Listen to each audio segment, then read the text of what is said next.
Lehenbizi, esan nahi nuke, bertso eskolaren helburua erabat ongi pasatzea dela, bertsolaritzarekin ongi pasatzea. Azken finean ez gera batu eliteko bertsolari batzuk ateratzeko, baizik eta bertsolaritzarekin hitzak eta pixkat erabiliz ongi pasatu nahi dugula. Janderek esan duen bezala, orain gure helburu nagusi izan daitekena da Antxon arrakasta izan duen proiektu hori beste barrutietara zabaltzea eta adin guztietara zabaltzea, ez aukera ematea bai umeei, bai gaztetxoei, bai helduei. Horregatik 3 talde izango ditu bertso eskolak adinari dagokionean. 12 urtetik 16 urtera luzatzen dena lehenbizikoa, ikastolan ematen den proiektuari jarraipena emate aldera. Gero 16 urtetik gorakoak, hor sartuko lirateke bai 17 urtekoak bai 40koak, beti ere batean aritzeko gogoa balute. Eta gero helduen talde bat non bertso jarriak edo bertsolaritzari buruz hitz egingo litzatekeen afari baten mahai buelta horretan, hemen askotan egiten den bezala, Euskal Herrian, mahai bueltan egiten da.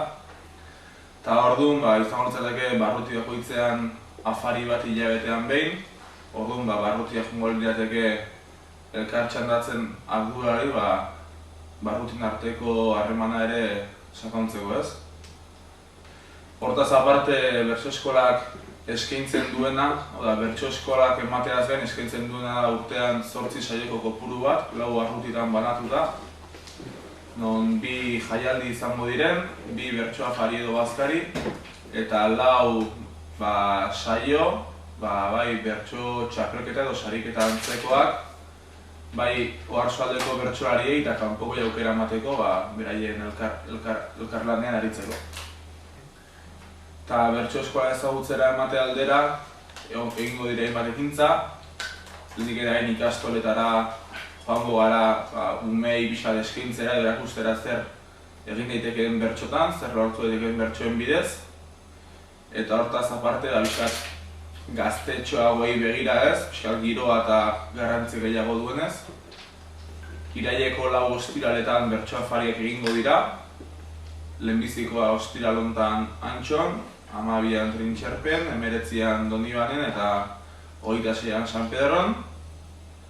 Eta afari horietan ere nahi duguna da pixka jendeak ikustea bertsolaritza bere hábitat naturalean, nola pixkat esateko. Eta afari horietan esan gazteentzako dagoela bideratua, eta argatik nahiz eta mendua 15 eurokoa izan, sarrerak 5 eurotan daude.